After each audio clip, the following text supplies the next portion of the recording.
Doctors know nothing about nutrition. This is actually a really good point.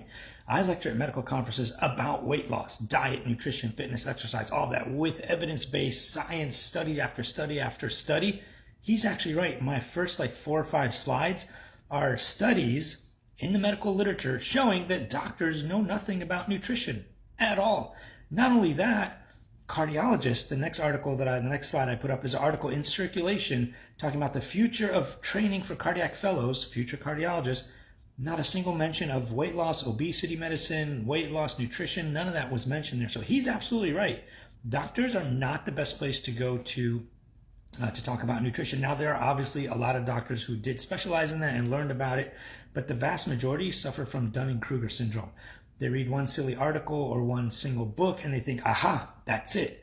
Their confidence is way up here. They think they know what they're talking about because they read one single book or one single study, but they really don't know anything. As time goes on, they realize how dumb they are and how much they don't know. And then as time goes on, they learn more and they learn more and they learn more. Then finally their competence is as high as their confidence. So this is Dr. Alo and he is a cardiologist and a well-known researcher. और ये कह रहे हैं कि doctors के साथ problem ये है कि उन्हें एक तो न्यूट्रिशन के बारे में सही से पता नहीं है, उन्हें न्यूट्रिशन के बारे में सही से सिखाया नहीं जाता, बिकॉज ये उनका काम नहीं है, उनकी एक्सपर्टीज नहीं है, उनकी प्रायोरिटीज नहीं है, उन्हें और बहुत सारी चीजें करनी है और बड़ी बड़ी चीजें करनी है जो उनको करनी चाहिए. जस्ट इमेजिन कि आप एक डॉक्टर के पास गए और आपने अपने डॉक्टर से अपना डायग्नोसिस करवाया, उससे मेडिकल प्रिस्क्रिप्शन लिखवाई और फिर आपने अपने डॉक्टर से एज यूजुअल पूछा कि डॉक्टर साहब दसो की खाना चाहिए की नहीं खाना चाहिए. तो डॉक्टर साहब ने क्या, ठहरो एक मिनट, डॉक्टर साहब ने एक और पर्ची निकाली और उसके ऊपर आपके लिए आपकी डाइट कस्टमाइज करना शुरू कर दी.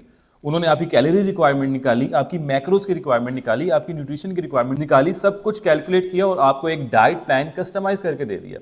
Can you imagine this? आप कभी इमेजिन कर सकते हैं कि ऐसा कभी होगा? आप किसी डॉक्टर के पास जाएंगे न्यूट्रिशन की और डाइटरी एडवाइस लेने के लिए? नेवर. क्यों?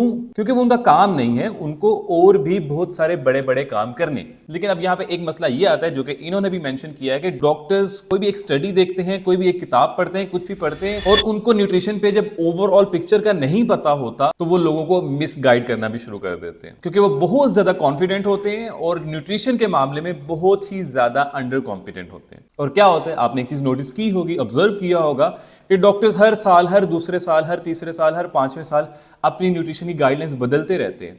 मतलब 5 साल पहले डॉक्टर कुछ और कह रहे थे, 10 साल पहले डॉक्टर कुछ और कह रहे थे. ऐसा होता है ना. लेकिन अगर हम साइंटिफिक गाइडलाइंस देखें न्यूट्रिशन की तो वो तो पिछले 20-25 सालों से मैंने एक वीडियो में बाकायदा तौर पे दिखाया था कंपैरिजन करके, वो सेम है. तो इन डॉक्टरों को ये सब कौन बता रहा है? क्योंकि ये कुछ भी पढ़ रहे हैं और उसके ऊपर ब्लाइंडली ट्रस्ट कर रहे हैं और ओवरऑल पिक्चर को नहीं देख पा रहे. So we need more doctors like him, we need more people like him जो इस चीज को एड्रेस करें, एक्नॉलेज करें, ताकि हम अच्छे तरीके से लोगों को हेल्प आउट कर सकें.